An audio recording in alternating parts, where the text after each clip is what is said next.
नमस्कार. रोखोकला आपलं स्वागत. प्रेक्षको, मी डॉक्टर उदय निरगुडकर.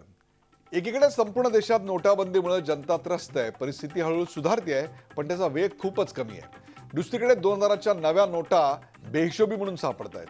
तिसरीकडे गरिबांना हाताशी धरून काळं धन पांढरं करून हे सगळं लपवायच्या खटपटी सुरू आहेत. विदेशातही एवढा चलनकल्लोळ कधी झाला नव्हता असे दाखले आता माध्यमातून पुढे येत आहेत. नोटाबंदी योग्य की अयोग्य यावर अर्थतज्ञांची मतं आजही विभागलेली आहेत. काळं धन बाहेर काढणं आणि दहशतवाद्यांची आर्थिक रसद तोडणं, बनावट नोटांचा सुळसुळाट थांबवणं यासाठी नोटाबंदीचा निर्णय घेतला असं सरकारनं हे जाहीर करताना सांगितलं होतं. पण नोटाबंदी मागचं खरं कारण वेगळंच आहे. त्याचे पुरावे आपल्याकडे आहेत. त्या भ्रष्टाचारात पंतप्रधानांचा देखील हात आहे असा एक सनसनाटी आरोप काँग्रेसचे उपाध्यक्ष राहुल गांधी यांनी बुधवारी केला. मी तोंड उघडलं तर मोदींचा फुगा फुटेल, भूकंप होईल, ते खुर्चीत बसू शकणार नाहीत असे दावे त्यांनी केले. नोटाबंदीचा निर्णय काही वजनदार व्यक्तींना आधीच माहिती होता. नोटाबंदी हाच मोदी सरकारचा सगळ्यात मोठा घोटाळा म्हणजे स्कॅम आहे असा खळबळजनक आरोप त्यांनी केला. 1000च्या नोटेमुळे भ्रष्टाचार वाढतो, मग 2000ची नोट का आणली असा सवाल त्यांनी केला. आपल्याकडे पुरावे आहेत म्हणूनच आपल्याला संसदेत बोलू दिलं जात नाही अशी पुस्ती देखील राहुल गांधी यांनी जोडली. काय गंमत आहे पहा. काही दिवसापूर्वी पंतप्रधान नरेंद्र मोदी हेच सांगत होते की संसदेत मला बोलू दिलं जात नाहीये, आणि आज राहुल गांधी सांगतायत मला बोलू दिलं जात नाहीये. खरं काय चाललंय? संसदेत नेमकं कोण कोणाला बोलू देत नाहीये? नेमकं गोंधळ कोण आणि कशाकरता घालतंय? नोटाबंदीवरून का बोलू दिलं जात नाहीये?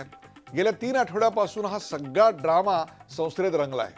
गोंधळामुळे अधिवेशनात काहीही काम आजपर्यंत होऊ शकलेलं नाही. विरोधक सत्ताधाऱ्यांवर आणि सत्ताधारी विरोधकांवर खापर फोडून फक्त मोकळे होत आहेत. एकमेकांना मूर्ख बनवण्याच्या नादात जनतेला मूर्ख बनवत आहेत का? संसदेत लोकशाहीची खिल्ली उडवली जाते का? राहुल गांधींकडे पुरावे आहेत तर मग संसद अधिवेशनाच्या पहिल्या किंवा दुसऱ्या दिवशी त्यांनी ते का जाहीर केले नाहीत? संसदेचा आखाडा नक्की कुणी केलाय? संसदेत कामकाज होत नसल्यानं पंतप्रधान नरेंद्र मोदी देशभर भाषणं करत फिरतायत, तर राहुल गांधी पत्रकार परिषद घेऊन लोकसभेबाहेर कुरुक्षेत्र रंगवत आहेत. लोकसभा विरुद्ध जनसभा अशी लढाई आहे का? धनशक्ती विरुद्ध जनशक्ती असा संघर्ष सुरू झालाय का? या सगळ्या लढाईत संसदेला काहीच महत्व राहिलेलं नाही. नोटाबंदीच्या विरोधात भाजप खासदार मतदान करतील म्हणून चर्चेनंतर मतदान घेण्याची विरोधकांची मागणी भाजप फेटाळतंय या आरोपात तथ्य आहे का? नोटाबंदीची अंमलबजावणी करताना पूर्वतयारी करण्यात सरकार खरंच कमी पडलंय का? की विरोधकांना काळं धन पांढरं करण्यासाठी पुरेसा वेळ मिळाला नाही म्हणून ही ओरड सुरू झाली आहे? काळं धन, दहशतवादाचा बिमोड, मग बनावट नोटा रोखण्याच्या उद्देशापासून सरकार आता कॅशलेस व्यवहारापर्यंत आलंय. सरकारचा असा फोकस दर आठवड्याला बदलतोय का? आणि भ्रष्टाचाराच्या विरोधातल्या या यज्ञात आणखीन किती संसद अधिवेशनांच्या आहुत्या पडणार आहेत? चला यासारख्या असंख्य प्रश्नांचा वेध घेऊयात आजच्या खास रोखोक कार्यक्रमात. कोणी केली भाषणबंदी?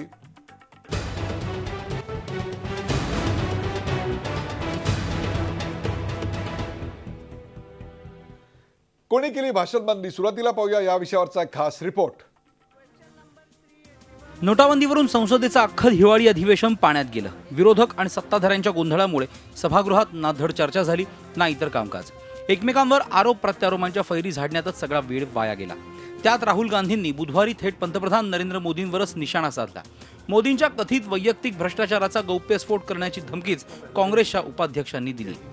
प्रधानमंत्री जी पर्सनली डरते हैं. प्रधानमंत्री घबराए हुए हैं क्योंकि मेरे पास इंफॉर्मेशन है जिससे उनका पूरा गुब्बारा फटेगा और वो हमें अंदर बोलने देना नहीं चाहते हैं. हमने स्पीकर से कहा है कि सब के सब रूल्स आप डिस्पेंस कर सकती हैं, सिर्फ ऑपोजिशन के लोगों को जगह दे दो बोलने की. देशभर भाषण करत फिरणारे पंतप्रधान मोदी नोटबंदीसारख्या महत्त्वाच्या विषयावर संसदेत का बोलत नाहीत असा सवाल राहुल गांधींनी केलाय. त्यांनी थेट पंतप्रधानांवरच निशाणा साधल्यानं भाजपनंही जोरदार पलटवार केला. भाजपचे 4 मंत्री राहुल गांधींवर तुटून पडले. सत्ता में रहते कांग्रेस ने 2G किया, CWG किया, कोयला किया. इसलिए राहुल जी ने एक सही कहा. उन्होंने कहा कि प्रधानमंत्री जी को भ्रष्टाचार का पता, वो नहीं समझते ब्लैक मनी को. हम मानते हैं, आप समझते हैं. श्री राहुल गांधी जी को मैं सीधा सवाल पूछना चाहता हूं. आज तक वो कहां चुप गए थे, कहां गुम हो गए थे? कल तक आप चर्चा करने के लिए तैयार नहीं हुए और आज एकदम खड़े होकर के हमें बोलने नहीं दे जा रहा है, इसे कह रहे हैं। वो लोग पहले इसको स्वागत किया, रीमोनेटाइजेशन को स्वागत किया, फिर बाद में अभी आरोप कर रहे हैं, कह रहे हैं पागलपंती है, कर रहे हैं इसमें स्कैम है, इसका स्कैंडल है। मुझे समझ में नहीं आ रहा है where is the question of any scam और where is the question of any scandal.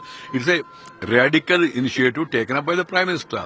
You may not agree with that initiative. You can criticize, I have no problem.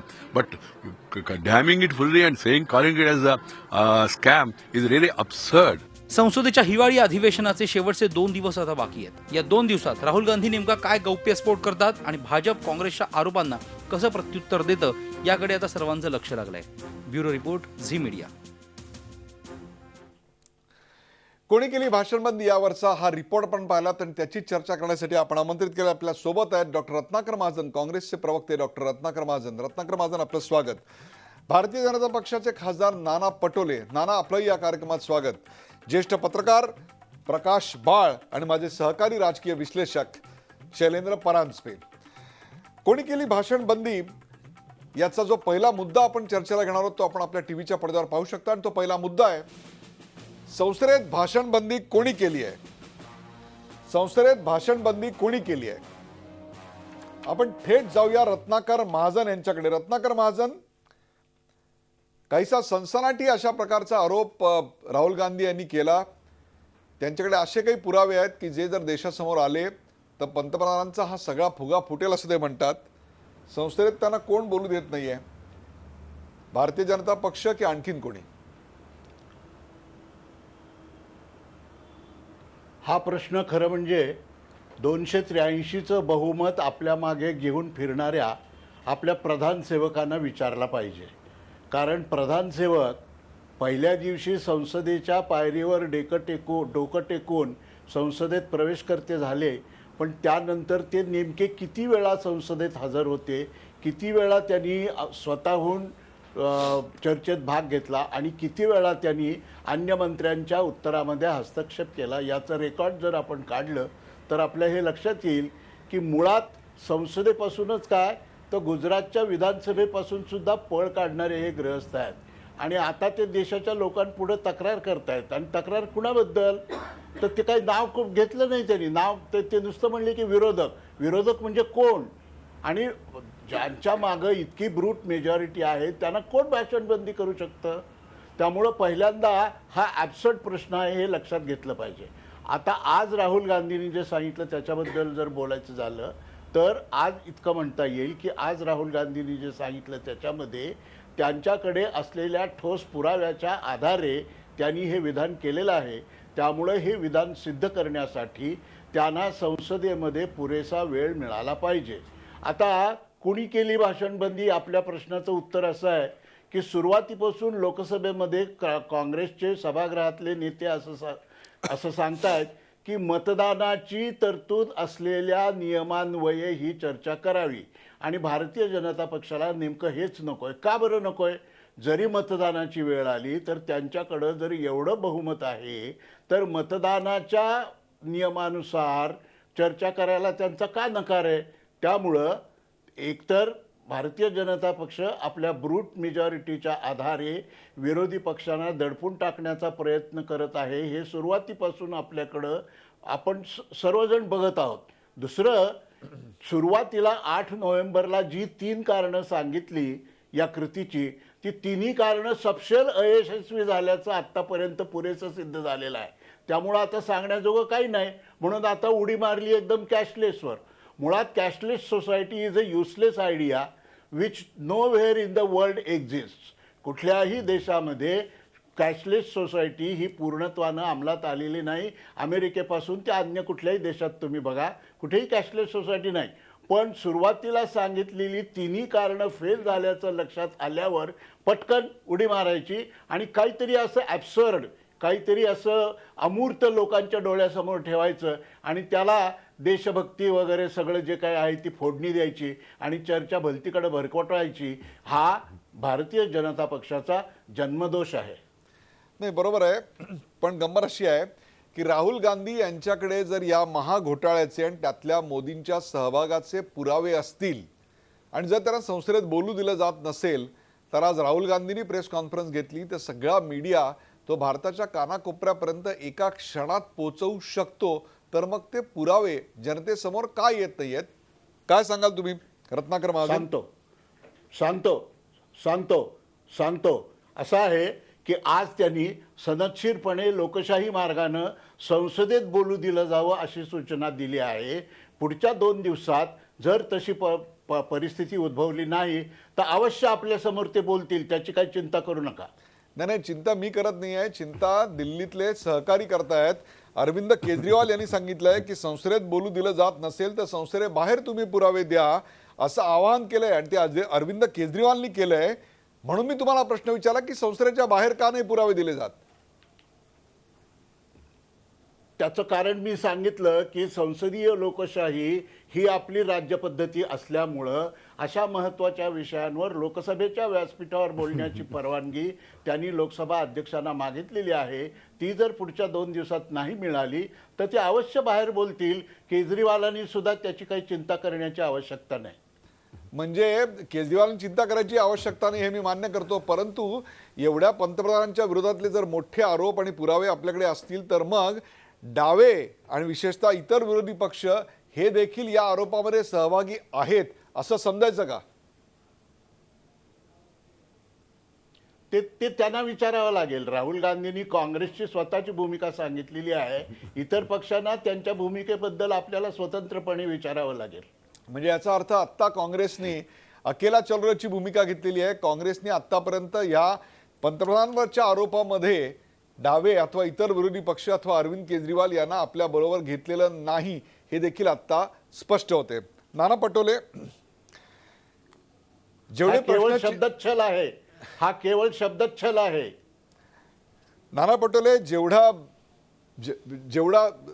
जेवढा पुरावे द्या असं राहुल गांधी यांना सांगितलं जातंय, तसंच पूर्ण बहुमत असलेल्या रत्नाकर महाजन यांचा एक मुद्दा अत्यंत बरोबर आहे. पूर्ण बहुमत असलेल्या आणि 56 इंची छाती असलेल्या पंतप्रधानांना संसदेत कोण बोलू देत नाही आहे? हे पहिल्यांदा असं घडतंय या संसदेमध्ये की पंतप्रधान येऊन सांगतात मला बोलू दिलं जात नाही. यापूर्वी अगदी पंडित जवाहरलाल नेहरू पासून ते आत्तापर्यंत कोणी असं विधान कधी पंतप्रधानांनी हतबलतेचं केलं नव्हतं आणि निश्चितच पूर्ण बहुमत असलेले पंतप्रधान हतबल असू शकत नाहीत. काय सांगाल नाना पटोले?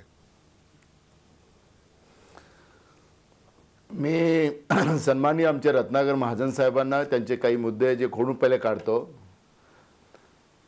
ते म्हणतात की नरेंद्र मोदी लोकसभेत राज्यसभेत बोलतच नाही असं त्यांचं म्हणणं आहे. ते उपस्थित राहीत. मी त्यांना यूट्यूबचं लिंक पाठवून देतो त्यांना. ते कितीदा बोललेत, किती प्रश्नावर बोललेत, राहुल गांधी कितीदा बोललेत ते पण त्यांना पाठवून देतो. म्हणजे ते बोलले नाहीत असं ते चुकीचा संदेश देतात. त्याचा एक खुलासा करतो. एक गोष्ट की नोटबंदी झाल्यानंतर आपण पाहिलं उद्धवजी की या सगळ्यांनी त्याचं समर्थन केलं एक प्रकारे. यांनी हे नाही म्हटलं की कारवाई नोटबंदीचं हे चुकीचं झालं असं यांनी कधीच नाही म्हटलं. यांचा आग्रह जो होता तो आग्रह होता की लोकांची गैरसोय होत आहे हाच आग्रह होता. आता राहिलं लोकसभेचा इश्यू. लोकसभेमध्ये हे मतदानाचा विषय मागत होते.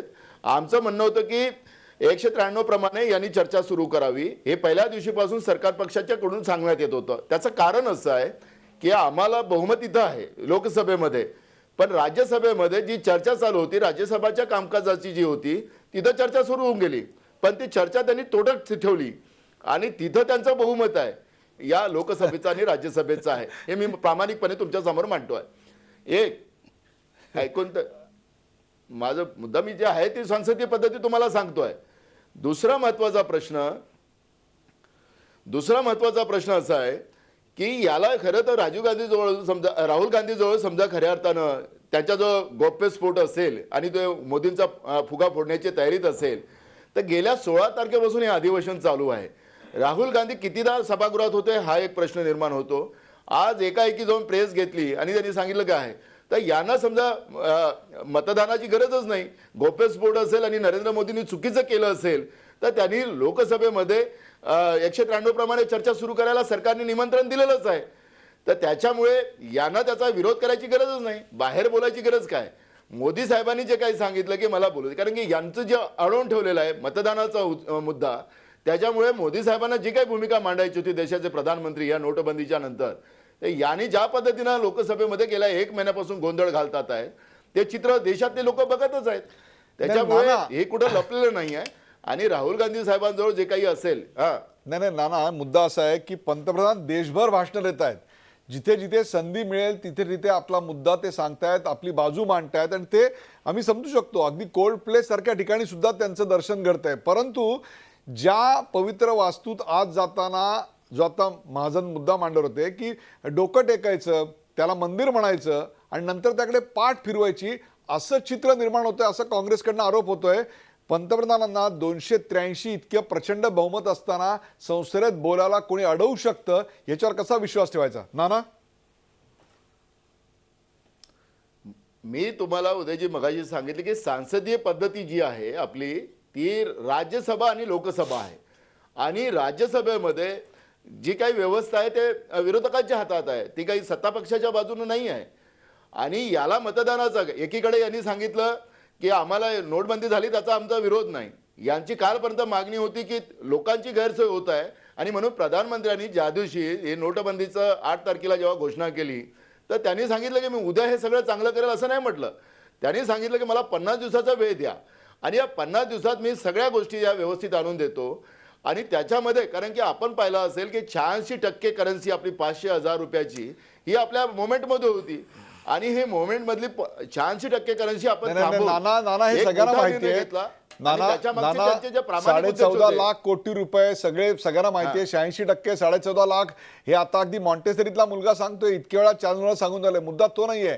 मुद्दा असा आहे की जर तुमच्याकडे एवढं बहुमत आहे तर तुम्ही मतदानाला का घाबरताय, हा एक त्यांचा दावा आहे. आणि दुसरा मुद्दा आहे तो म्हणजे संसदेत उत्तर पंतप्रधान का देत नाहीयेत, पंतप्रधान इतरत्र सर्वत्र बोलतायत आणि का देत नाही, हा खरा सवाल आहे. नाना, तेवढ्याचीच फक्त उत्तर द्या. आम्ही उद्या चर्चेला आम्ही सुरुवातीपासून 16 तारखेपासून आमचं म्हणणं आहे की आम्ही चर्चेला तयार आहोत. 193 प्रमाणे चर्चा सुरू करावी. काय सांगाल यांनी चर्चा करायला, विरोधकांना चर्चा करायची आहे सुरुवात. महाजन साहेब काय सांगाल? ते म्हणतात चर्चेला आम्ही तयार आहोत, पण कोणत्या कलमाखाली, हा खरा सवाल आहे. तोच मुद्दा आहे ना, तोच मुद्दा आहे. आणि त्याच्यावर काँग्रेसचं म्हणणं असं की विरोधकांचं लोकशाहीतलं स्थान आणि त्यांच्याविषयी आदर ह्याचा लवलेज जरी सत्ताधारी लोकांच्या मनात असला तरी विरोधकांची मागणी ते मान्य करतील. मुळामध्ये संसदेचं अधिवेशन चालू असताना एवढी महत्त्वाची घोषणा संसदेबाहेर करून प्रधान सेवकांनी आधीच संकेतभंग केलेला आहे. त्यात आता देशभर सगळीकडे फिरत बोलत राहायचं आणि संसदेत मात्र बोलायचं नाही, ही लोकशाहीतली कुठली रीत पंतप्रधानांनी आणलेली आहे, प्रधान सेवकांनी आणलेली आहे? दुसरं असं की आज घडीला देशातलं वातावरण आणि एकूण आर्थिक परिस्थिती जर बघितली तर जगभरच्या 20-22 अर्थशास्त्रज्ञांनी हा निर्णय अतिशय वेडेपणाचा आहे असं सांगितलेलं आहे. आणि समर्थन कुणी केलेलं आहे? बाबा रामदेव आणि तत्सम मंडळी अशा लोकांनी केलेले. आणि आता काल एक जण तिकडे कोलंबियाहून बोलले, I am not a stupid economist. आता त्यांना स्टुपिड कोणी म्हटलं आजपर्यंत कुणाला माहिती? उगाच अंगात घ्यायचं आणि मी काही मूर्ख नाही. अरे कोण म्हणलं तुला मूर्ख? रत्नाकर महाजन, अशा लोकांच्या पाठिंब्यावर जर असे महत्वाचे राष्ट्रीय निर्णय होत असतील तर त्याची चर्चा संसदेत करायची नाही तर कुठे करायची? रत्नाकर महाजन, आपण ह्याच्याकडे जरा वेगळ्या नजरेनं पाहूया.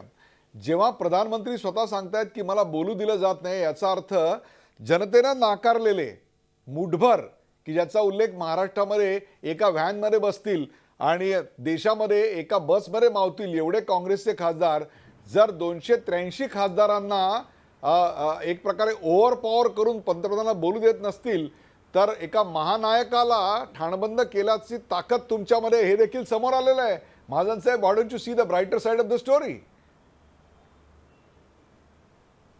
ते महानायक वगैरे ज्यांना वाटत असतील त्यांची कल्पना त्यांना लखलाव असो, कारण 31% मतावर कोणी महानायक होऊ शकत नाही. संख्यांचं गणित त्याची चर्चा आपण नंतर करू, पण हे महानायक फक्त 31% लोकांचे नायक आहेत, पहिली गोष्ट. दुसरं असं की आज व्हॅनमध्ये बसणार नाही सुद्धा बसतील असे हिणवणारे जे लोक आहेत ते स्वतः स्कूटरवरनच येऊ शकत होते असा एक काळ त्यांचा होता.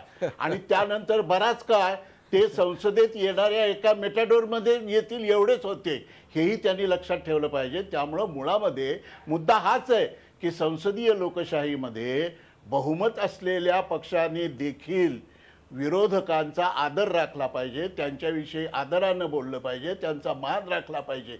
इथं गांधींचा आधार उपयोगी पडतो. गांधींनी लोकशाहीची व्याख्या अशी सांगितली की 100 लोकांच्या जमावामध्ये 99 लोक एकीकडे आहेत आणि एक एकीकडे आहे. अशा परिस्थितीमध्ये एकाचा मान 99 राखला पाहिजे आणि एकाचं मत बहुसंख्याकांनी मानलं पाहिजे, त्याचा आदर राखला पाहिजे. नाना पण काय म्हणतात गांधी, बघूया. नेहरू वगैरे हे सगळे अपथ्याचेच विषय, नाना? उपथ्याचे विषय आहेत ना.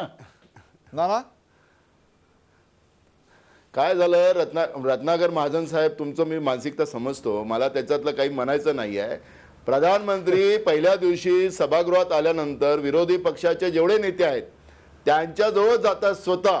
आता सन्मान कसा करायचा मला काही कळत नाही, एवढं तर मी पाहतोय माझ्या डोळ्यांनी आणि देशातली जनता पण पाहते आहे. एक गोष्ट आहे की तुम्ही नोटबंदीचा विरोध कधीच केला नाही, आज तागत नाही केला. तुम्ही त्या झालेल्या अडचणीचा विरोध केलेला आहे. आता तुम्ही सांगता की अमुक शास्त्रज्ञांनी सांगितलं, अमुक तज्ज्ञांनी सांगितलं, तुम्ही कुठे केलं? विरोध केला का कधी नोटबंदीचा? नाही केला. एक मूळ प्रश्न असा आहे की राज्यसभेचं सांगा ना, तुम्ही जनतेला कळू द्या ना की राज्यसभा आणि लोकसभेचं काय कनेक्शन असते, तेवढं तर सांगा तुम्ही. आपण आपण आपण आपण आपण हाच मुद्दा सांगतो. रत्नाकर महाजन, आपण एक 2 मिनिटात तुमच्याकडे येतो. सांगतो एकच वाक्य, बोला बोला.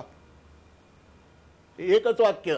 हे जे बोलतायत ना, हे टिपिकल बीजेपीचं अपोजिशनला डॉमिनेट करण्याचं टेक्निक आहे. याचा दुसरा अर्थ असा, आम्ही जर लोकसभेत त्यांची मागणी मान्य केली तर ते राज्यसभेत बहुमताच्या आधारे आमची अडवणूक करतील, अशी भीती ज्या वेळेला भाजपला वाटते, ती भीती जर खरी असेल तर त्यांच्या लोकशाही विषयीचा पूर्वग्रह दूषित दृष्टिकोन लक्षात येतो. असं गृहीत का धरता तुम्ही? आजचं उदाहरण सांगतो. आज एक बिल राज्यसभेमध्ये विना चर्चा पास करून दिलं आणि हा प्रस्ताव खुद्द गुलाम नबी आझाद विरोधी पक्षनेते यांनी मांडला. हे वर्तन विरोधी पक्षाचं राज्यसभेतलं लक्षात का नाही घ्यायचं? नेहमी त्यांच्यावर शंकाच घ्यायची, संशयच घ्यायचा आणि नाना पटकन, मग नंतर दोघं पत्रकारांकडे जायचं. संसदीय प्रणाली म्हणतात. नाना पटकन. मला रत्नाकर महाजन साहेब, राहुल गांधी साहेब हे नेते आहेत काँग्रेस पक्षाचे. त्यांनी 16 तारखेपासून सुरू झालेल्या अधिवेशनामध्ये आता शेवटच्या 2 दिवसामध्ये ते बोलत असतील की माझ्याजवळ आहे, तर इतके दिवस काय शांत राहिलेत?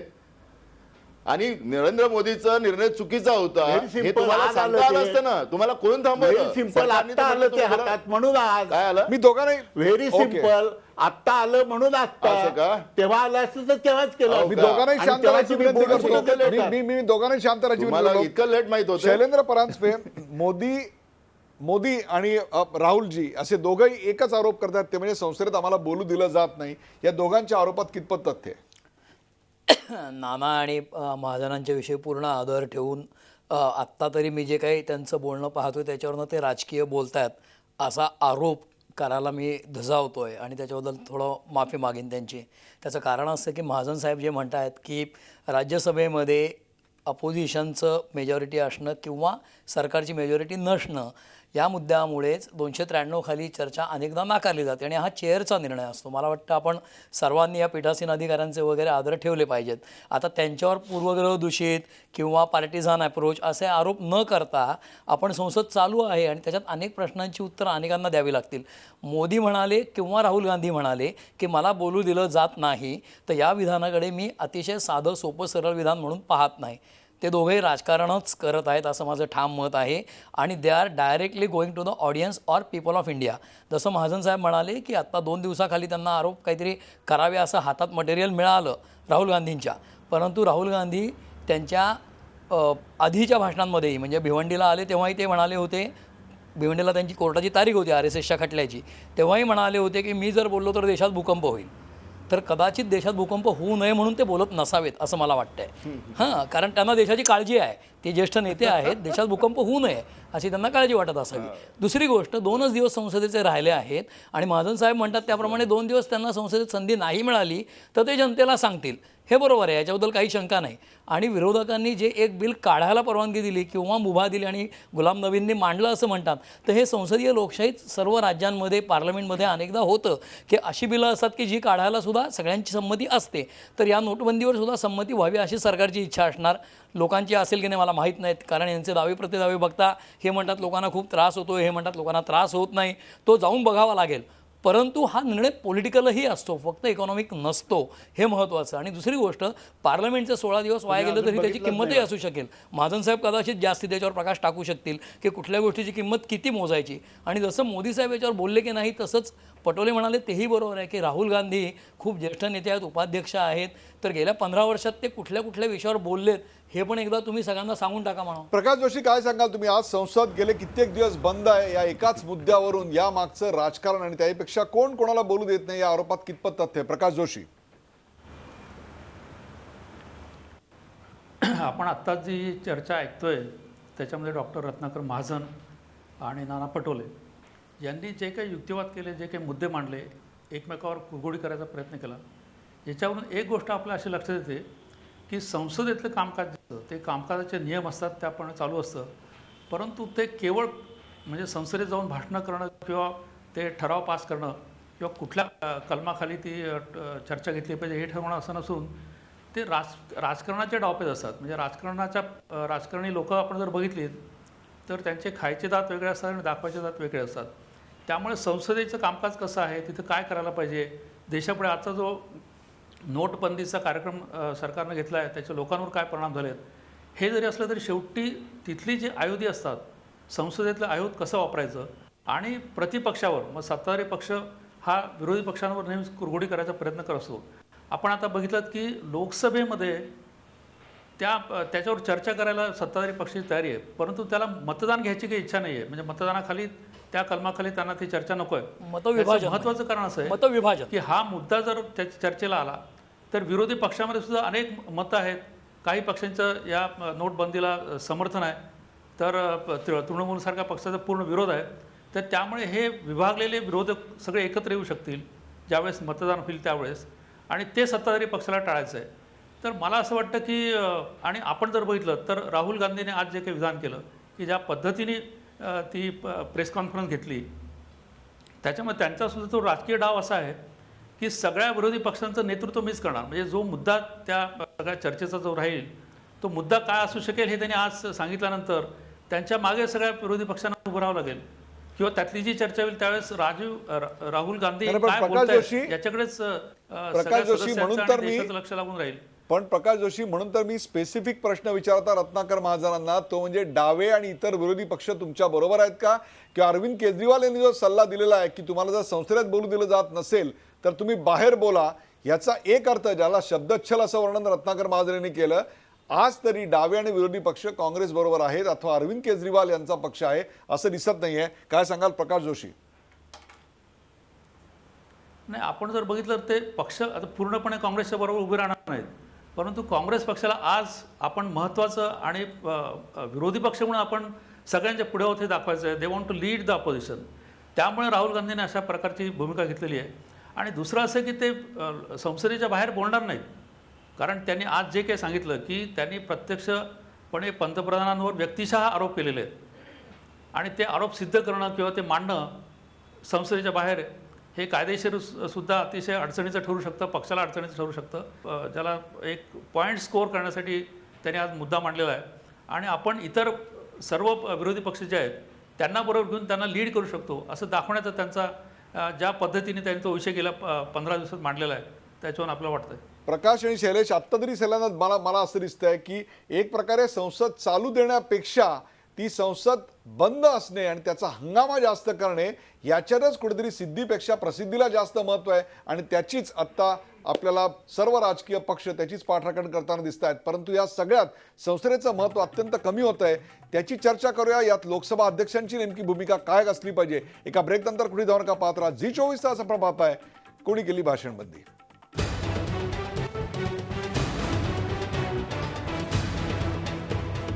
कोणी केली भाषणबंदी या विषयाची चर्चा आपण पाहता. आपल्यासोबत रत्नाकर महाजन, नाना पटोले, प्रकाश बाळ जोशी आणि शैलेंद्र परांजपे आहेत. या विषयातला जो दुसरा मुद्दा ज्याचा सुतोवाच मी ब्रेकवर जाण्यापूर्वी केला होता तो आपण चर्चेला घेणार आहोत. तो आपण आपला मुद्दा टीव्हीच्या पडद्यावर पाहू शकता आणि तो मुद्दा आहे लोकसभा विरुद्ध जनसभा वादात संसदेचं महत्त्व कमी होत आहे का?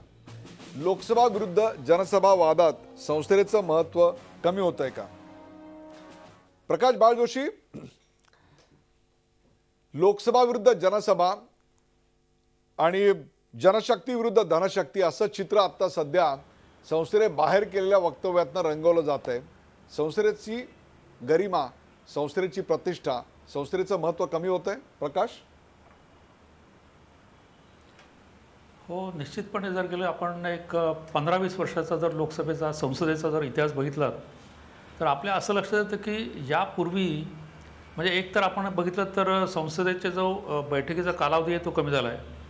जितके दिवस कमी झालेले आहेत त्या दिवसातसुद्धा कामकाज होत नाही, तर आरडाओरडा आणि सभागृह बंद पडणं हेच होतं आणि शेवटच्या 2-3 दिवसात घाईमध्ये मोठमोठे महत्त्वाची जी बिलं असतात ती पास होतात. आणि याच्यावरून एक गोष्ट अशी लक्षात आली की म्हणजे सत्ताधारी पक्ष त्याचप्रमाणे विरोधी पक्ष म्हणजे एकंदरच आपली राजकीय व्यवस्था जी आहे, राजकीय पक्ष जे आहे, त्याचं नेतृत्व जे आहे, हे सर्वांनी मिळूनच त्या संसदेचं महत्त्व कमी केल्याचं आपल्याला दिसून येतं. यापूर्वी कसं व्हायचं की जे काही विधेयक असेल ते विधेयक संसदेत म्हणजे आधी लोकसभेत यायचं, त्याच्यावर पूर्णपणे चर्चा व्हायची, सदस्य आपलं मत मांडायचे, त्याच्या काही जर आपल्याला बदल करायचे ते मांडायचे आणि ते संमत होऊन राज्यसभेत चर्चा व्हायची. त्यामुळे जो कायदा व्हायचा तो कायदा हा सर्वंकष असा विचारविनिमय करून तयार व्हायचा. पण आज परिस्थिती काय होतं, कुठलाही कायदा असला तर तो एकतर ह्या राजकीय साठेमारीमध्ये ते वेळ मिळत नाही, आरडाओरडा होतो, संसदेचं कामकाज बंद पडतं आणि उरलेलं आता आपण जर बघितलं तर येत्या 2-3 दिवसात अशी अनेक बिलं पास झालेली आपल्याला दिसतील. घाई गडबडीत होयचं बहुमत करून ते संमत होतात आणि मग ज्यावेळेस त्या कायद्याची अंमलबजावणी करतात त्यावेळेस मध्ये लक्षात येते की अनेक त्रुटी त्यात राहून गेलेल्या आहेत. तर मला असं वाटतं ह्या सगळ्या याच्यामध्ये संसदेचं महत्त्व निश्चितपणे संसद काय म्हणा किंवा इव्हन आपलं विधानसभा जरी घेतलं आपण विविध प्रकाश बाळ जोशी, मग त्या याची सगळ्याचं म्हणजे ह्या संसदीय लोकशाहीमध्ये त्याचं महत्त्व कमी होतं. या संसद भवनाचंच महत्त्व कमी झाल्याचं आपल्याला दिसून येतं. प्रकाश बाळ जोशी, मग या सगळ्याची एक जबाबदारी ही लोकसभा अध्यक्षांवर नाही का? लोकसभा अध्यक्ष सुमित्रा महाजन या पंतप्रधानांना बोलायला संधी देण्यात अथवा राहुल गांधी यांना बोलायला संधी देण्यात कमी पडल्या असं मानायचं का आपण? का त्यांनाही बोलू दिलं जात नाहीये?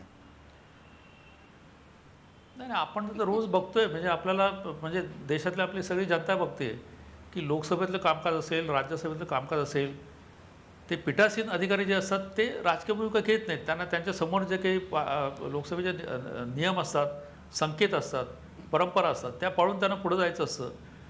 जर त्यांनी कुठल्या बाजूने समजा सत्ताधाऱ्याच्या बाजूने जर काही मतदान केलं किंवा काही मत व्यक्त केलं किंवा काही निर्णय दिले तर ते समजून येतं. पण त्यांनी कितीही जरी पाळलं, त्यांनी कितीही जरी ते सभागृह चालवण्याचा प्रयत्न केला तरी जोपर्यंत सत्ताधारी पक्षातले सदस्य आणि विरोधी पक्षातले सदस्य हे जोपर्यंत सहकार्य करत नाहीत, चर्चा करत नाहीत, मग एखाद्या विषयावर निश्चितपणे अतिशय पराकुटीचे विरोधी मतं असू शकतात, एकमेकाच्या विरुद्ध ते मांडता येतात, परंतु चर्चा हे आपल्याला दिसतंय की विधानसभेत विधेयकावर म्हणजे राजकीय विषय जरी असला तरी त्याच्यावर सुद्धा चर्चा झाली पाहिजे. त्या पीठासीन अधिकाऱ्याचं काम असतं की दोन्ही बाजूच्या लोकांना जे संकेत आणि नियम आहेत त्याप्रमाणे त्यांना बोलण्यात यावं आणि ती चर्चा आहे ती मग ती चर्चा मतदान घेऊन संपवावी किंवा मग त्यावर सरकारी पक्षाचं म्हणा किंवा ज्यांनी तो ठराव मांडला असेल त्याला शेवटचं भाषण करून ती संपवावी असे संकेत आहेत. पण आपण बघतोय की चर्चाच होत नाही सभागृहामध्ये. त्यामुळे ते पीठासीन अधिकारी तरी काय करणार? नाना पटोले, मला तुम्ही सांगा की जर अशा प्रकारे एक लॉकजॅम झालेला असेल, अशा प्रकारची एक संघर्षाची परिस्थिती, संसदेचा बहुमूल्य वेळ वाया जात असेल तर त्याला आपण एक ट्रॅक 2 म्हणतो की संसदेच्या बाहेर, संसदेच्या आवारातल्या कॉरिडॉर्समध्ये अनेक गोष्टी घडतात, त्या उघडपणे सांगत नाहीत अनेक जण, परंतु तिथं अनेक गोष्टी ठरतात आणि मग संसदेत त्या अंमलबजावणी केली जाते. अशा प्रकारचं सौहार्दपूर्ण वातावरण सुद्धा आपल्या कार्यकालामध्ये आता होऊ शकत नाहीये. हे अनेकदा प्रयत्न माननीय स्पीकर मॅडमनी केलेला आहे आणि दोन्ही पक्षाच्या लोकांना बोलवून त्यांच्या दालनामध्ये त्या पद्धतीची चर्चा पण झाली. पण नोटबंदीचं जे काही फायदे लोकांना होणार आहे भविष्यात त्याचे त्याचे परिणाम सत्ता पक्षाला जाऊ नये आणि म्हणून राजकीय दृष्टिकोनातून केलेला हा प्रयत्न आहे. आणि म्हणून मी तुम्हाला सांगतो की मगाशी सांगितलं परांजपे साहेबांनी की राहुल गांधी साहेब तिथं आले होते भिवंडीला आणि तिथं सांगितलं की मी बोललो तर स्फोट होईल, त्याला खूप दिवस झालेत. आता रत्नाकर महाजन सांगतात की आजच त्यांना माहीत झालं म्हणून ते आज बोललेत. असो तो भाग त्यांचा आहे. पण स्पीकर मॅडमनी अनेकदा जे मगाशी सांगितलं की आपलं कामकाज जे आहे लोकसभेचं आणि राज्यसभेचं देशातली जनता पाहते ते सगळ्यासाठी ओपन आहे. त्याच्यामुळे स्पीकर मॅडमनी अनेकदा विरोधकांनाही सांगितलं की आता तुम्ही चालू करा, झिरोवर सायन्स नियम कोणताही नाही, मी ठरवलेला नियम आहे, चला मला अधिकार आहेत ना तुम्ही म्हणतात त्याप्रमाणे चला आता चर्चेला सुरुवात करा. पण मुद्दामून कायद्याच्या आळंगा टाकून आम्हाला चर्चाच करू द्यायची नाही, अशा पद्धतीचं कृत्य या देशातली लोक विरोधकांचं पाहतात आहेत आणि त्याचाच परिणाम लोकसभेच्या कामकाजावर होताना आपण पाहतोय. डॉक्टर रत्नाकर महाजन, कुठल्या कलमाखाली चर्चा व्हायला पाहिजे आणि ती का व्हायला पाहिजे हा मुद्दा माध्यमांच्या मार्फत आपण शेवटच्या जनतेपर्यंत पोहोचण्यात आता यशस्वी झालेला आहात. मग आता कुठल्या कलमावर चर्चा होते यापेक्षा सुद्धा चर्चा होते आणि आपण सरकारला उघडं पाडताय, लोकांना जो त्रास होतोय तो आपण मांडताय आणि पंतप्रधानांना बोलायची संधी देताय, हे चित्र जनतेसमोर का तुम्ही येऊ देत नाही आहात? यात काय तुमची अडचण आहे? ही आदर्श परिस्थिती उद्याच्या उद्या निर्माण व्हावी अशी काँग्रेस पक्षाची प्रामाणिक भूमिका आहे. पण आपण आता लोकसभा अध्यक्षांविषयी जो प्रश्न विचारलात त्याचं उत्तर खरं म्हणजे या लोकसभेच्या अध्यक्ष ज्यांच्या नेतृत्वाखाली तयार झाल्या ते भारतीय जनता पक्षाचे 2 नंबरचे नेते जे आहेत त्यांनीच देऊन टाकलेलं आहे. त्यामुळं आपल्याला त्याच्यात काही फार कॉमेंट करण्याची आवश्यकता राहिलेली नाही. एकच फक्त बारीक गोष्ट सांगतो, लोकसभा अध्यक्षांच्या आसनाचा स्थानाचा मान राखून पण ही घडलेली घटना सांगितली पाहिजे. ती अशी की काँग्रेस पक्षानं राष्ट्रीय आक्रोश दिवस ज्या वेळेला जाहीर केला होता त्या दिवशी लोकसभेत बोलताना काँग्रेस पक्षाचे नेते मल्लिकार्जुन खरगे असं म्हणाले की लोगों के मन में आक्रोश है, त्यावर या अध्यक्षा मध्ये इंटरव्हीन करून असं म्हणाल्या की आपके मन में आक्रोश है तो मैं क्या करूं, this much for the impartiality of the speaker of the Lok Sabha. त्यामुळं आसनाविषयी स्थानाविषयी आदर राखून सुद्धा त्या आसनावर बसलेल्या व्यक्तीच्या वर्तनाबद्दल चर्चा करणं हा त्या व्यक्तीच्या बद्दल आहे, स्थानाचा अनादर नाही. आता मुद्दा असा की मग दोन्ही बाजूंनी समंजसपणे हे करावं का करावं. आजपर्यंत अनेकदा असं झालेलं आहे. पण एकच उदाहरण आपल्याला सांगतो, 1947 साली देश स्वतंत्र झाला, त्याला 50 वर्ष झाल्यानिमित्तानं अटल बिहारी वाजपेयींनी एक विशेष अधिवेशन बोलवलं होतं.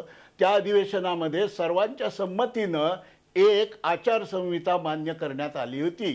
त्यानंतर आलेल्या UPA 2 आणि UPA 1च्या कालावधीमध्ये त्यांच्याच पक्षाच्या लोकांनी ही आचारसंहिता कितपत पाळली हेही एकदा पडताळून पाहिलं पाहिजे. दुसरं, उलट त्या काळामध्ये 2 मोठे सिद्धांत यांचे 2 नंबरचे चाणक्य जे आहेत सध्या त्यांनी मांडले होते. पहिला सिद्धांत असा की संसदेचं कामकाज नीट चालू ठेवणं ही सरकारची जबाबदारी आहे, विरोधी पक्षाची नाही. दुसरा सिद्धांत त्यांनी असा मांडला की disruption is also a legitimate weapon of parliamentary functioning. 12 वर्ष उराशी कवटाळून बसणाऱ्या लोकांचं संसदीय लोकशाहीबद्दल काय मत आहे हे गेले 2-2.5 वर्ष आपण बघतोच आहे. नाना, काय सांगाल तुम्ही एक प्रकारे संसदीय परंपरा आणि संसदेची प्रतिष्ठा, त्याचे नियम, काही अलिखित संकेत हे सगळे गुंडाळून वागताय असा एक थेट आरोप आपल्यावर करण्यात आलेला आहे. ते रत्नाकर महाजन साहेबांजवळ मी मागच्या याच्यात सांगितलं सेगमेंटमध्ये की त्यांच्याजवळ शब्दांचा एवढा मोठा कोश आहे की ते आपलं हे करतात. स्पीकर मॅडमनी काय म्हटलं होतं, खरगे साहेबांनी ज्या पद्धतीनं बोलले त्याच्यानंतर ते म्हणाले की ठीक आहे आक्रोश आहे तो बात तो सुरू करो, आप बात सुरू करो, आप आणि त्याच्यामुळे तरी आता जे टाकतात ते शब्द साहेबांनी हे सांगितलं की या पद्धतीचं लोकसभा काढून बघा. अरे मी होतो ना लोकसभेत, मी सांगतो ना, अहो लोकसभेत होतो ना. आता तुम्ही तुमच्या ह्याच्यात नाही बोललो मी. काढून बघा. लालकृष्ण अडवाणी साहेबांनी सांगितलं, अरे मी सांगितलं ना, आता तुम्ही कशाला बोलता. मी तुम्हाला लिंक पाठवतो मोदींची आणि राहुल गांधीची लोकसभेतली, त्याच्यामुळे तुम्ही ते काळजी करू नका.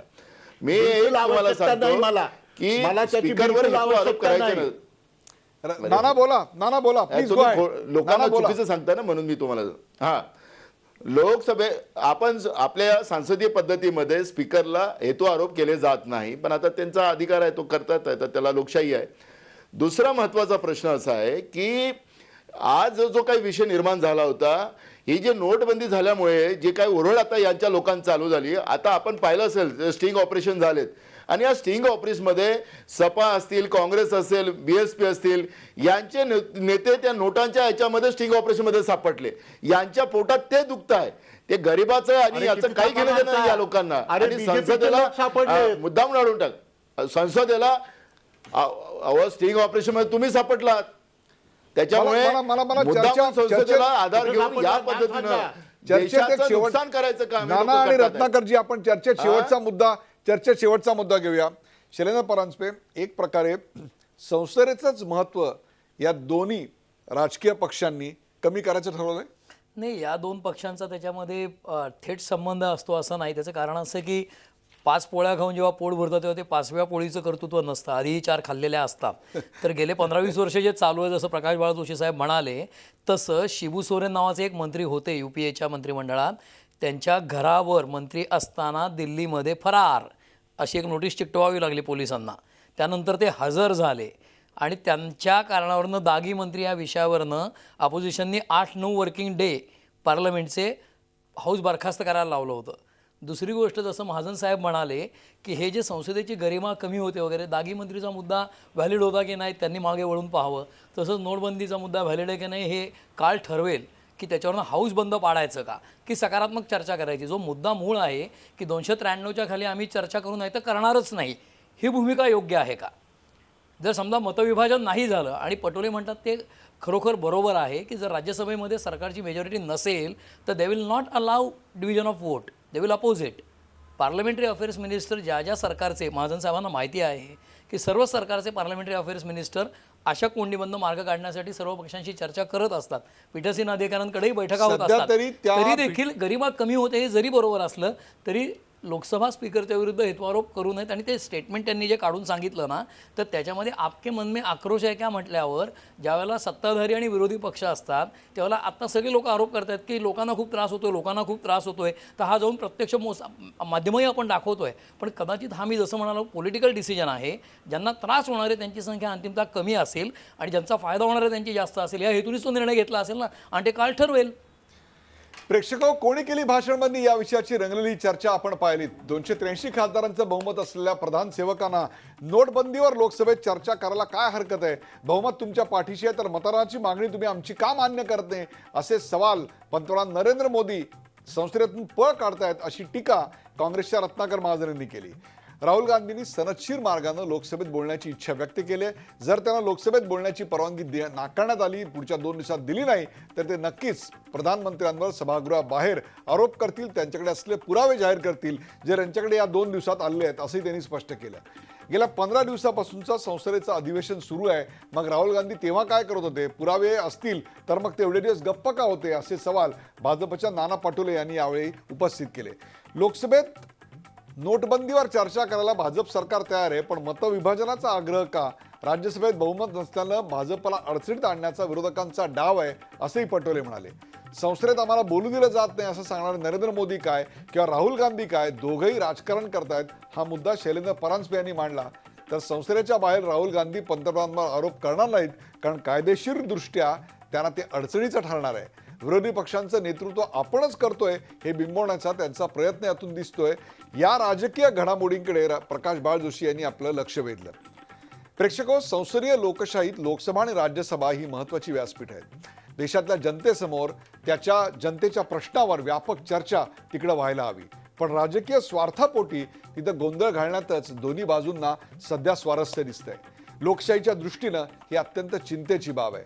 म्हणजेच एक प्रकारे अच्छे दिन आणण्याचा दावा करणाऱ्यांना संसदेला अच्छे दिन आणण्याचं मात्र काही स्वप्न देशाच्या जनतेला पूर्ण करून दाखवता आलं नाही.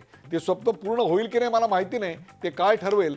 पण नोटाबंदीसारख्या अत्यंत गंभीर महत्त्वाच्या विषयावर या देशात कसलं फुटकळ राजकारण रंगतंय हे मात्र आजच्या या चर्चेतनं समोर आलं. ही अत्यंत खेदाची बाब आहे.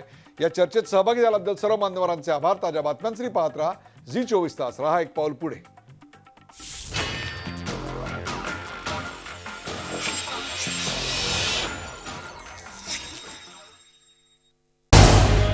झी 24 तास रहा एक पाऊल पुढे.